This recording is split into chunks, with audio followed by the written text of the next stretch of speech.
I am the Tofu Golem. Please enjoy the video. You're starting immediately.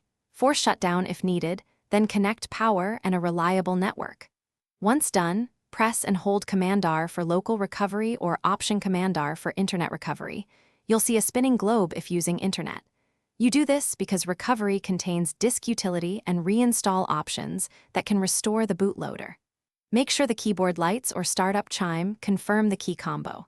If you reach a utilities screen, you're in. Stop holding keys and proceed to disk checks.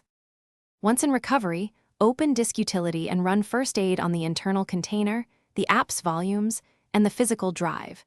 This fixes common directory errors that cause the question mark folder.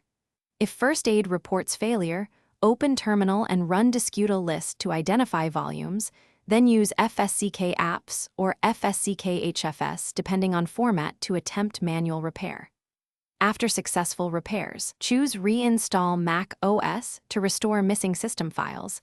This preserves your data in most cases, which is why you repair before reinstalling. Complete the recovery by restoring from Time Machine or a bootable external clone if reinstall didn't fix the issue. That often returns a working system quickly. Once restored or reinstalled, reset NVRAM with Option Command PR held for about 20 seconds to clear invalid boot settings, then attempt a normal boot. If you're unsure, boot into safe mode to verify kernel extensions and startup items load properly. Troubleshooting tip. If the question mark persists, check the internal SSD.